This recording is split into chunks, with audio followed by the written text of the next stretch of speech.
Picture this. You're hunched over your phone like it's a bomb you're trying to disarm. Your crush, or maybe it's your partner, doesn't matter, just texted you back. And you're staring at the screen like it's written in ancient Sanskrit. Do you play it cool? Do you use all the emojis to overcompensate for the fact that you're freaking out? Decisions, we've all been there, right? Texting your crush or partner and then meeting them in person. It's like two different universes colliding. Online, you're a witty wordsmith, an emoji ninja, a master of the perfectly timed GIF. But face to face, you're suddenly back in high school, all awkward limbs and nervous laughter. Don't worry, you're not alone. Let's dive into the hilarious and sometimes awkward world of texting versus reality in relationships. Okay, imagine this. You've been eyeing this person. They're practically the human equivalent of a perfectly toasted bagel, golden brown and everything. You work up the courage to craft the perfect opening line, something witty, something charming, something that screams, I'm confident and funny, and maybe, just maybe, I have a slight crush on you. You hit send and boom, they reply. But then comes the moment of truth. You meet in person. Suddenly, all those perfectly rehearsed lines disappear faster than your dad's jokes at a family reunion. Your tongue becomes a tangled mess. You accidentally call them by your dog's name and you trip over your own feet trying to make a grand entrance.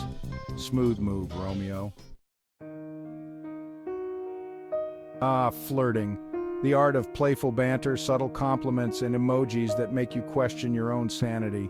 Through the magical portal of our phones, we transform into Shakespearean-level flirts. We drop compliments like they're going out of style.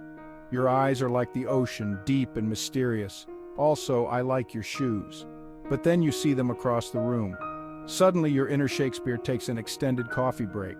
Your carefully curated compliments morph into something like, your hair ... it, quote, S, very, there. And don't even get me started on trying to make eye contact. It's like staring directly into the sun, painful and impossible. Let's talk about the Bermuda Triangle of communication, texting. You know how it goes. You send a simple message like, hey, what are you up to? What you meant was a casual, how's your day going? What they hear is, I'm desperately trying to figure out if you're free tonight because I have a surprise date planned that involves pizza and binge watching your favorite show. And don't even get me started on the dreaded one-word responses. Okay, sure, cool. Is it just me? Or do those words feel like tiny daggers piercing your soul? In person, you can read someone's body language, their tone of voice, the way their eyes light up or don't when they see you. But texting? It's like trying to decipher hieroglyphics after a double espresso. Confusing and slightly terrifying. We've all been sucked into the black hole of waiting for a text back. You send a message and then the countdown begins. Seconds feel like minutes. Minutes feel like hours. Hours feel like you've aged a decade and, well, your phone is now an ancient artifact from a bygone era. You check your notifications obsessively. You start questioning your entire existence.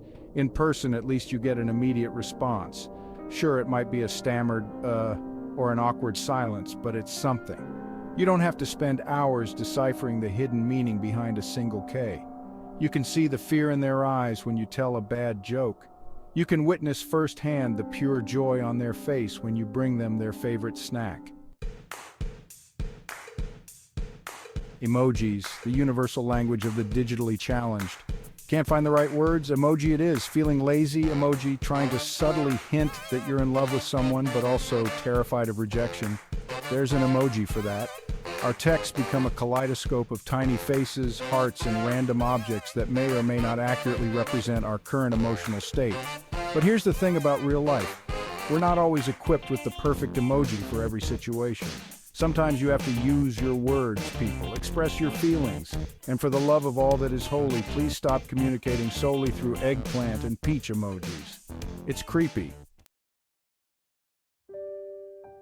So, you're having a serious conversation with your significant other. Maybe you're trying to work through a disagreement, or maybe you're confessing your undying love for their dog. Whatever it is, texting can feel like navigating a minefield blindfolded while riding a unicycle. One wrong word, one misplaced comma, and boom, relationship explosion. Face to face, you can gauge their reactions, adjust your approach, and offer a comforting hug when all else fails. You can see the tears welling up in their eyes when you tell them about the time you accidentally ate their leftover pizza. Okay, maybe not the best example, but you get the point. The end of a date, a hangout session, or even just a phone call requires a proper send-off. In the texting universe, we rely on the trusty goodnight or the ever-so-casual later. We throw in a few emojis for good measure, a heart, a waving hand, maybe even a dancing penguin if we're feeling extra. But in the real world, goodbyes are more than just a quick text. They're lingering hugs, stolen kisses, and promises to see each other soon. They're a chance to say what you really mean, to express your gratitude, your affection, and your slight obsession with their dog. So, there you have it. The hilarious and sometimes cringeworthy reality of texting versus actually, talking to people. Texting can be a great way to stay connected, share a quick laugh, or send your best friend a steady stream of dog memes.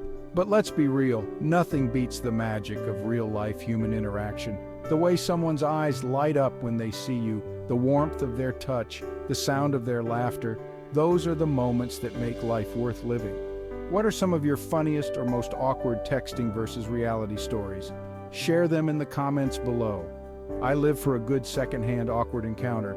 Don't forget to like, subscribe, and hit that bell icon for more hilarious and relatable content. And remember, put down your phone every once in a while and go talk to a real human. You might actually enjoy it.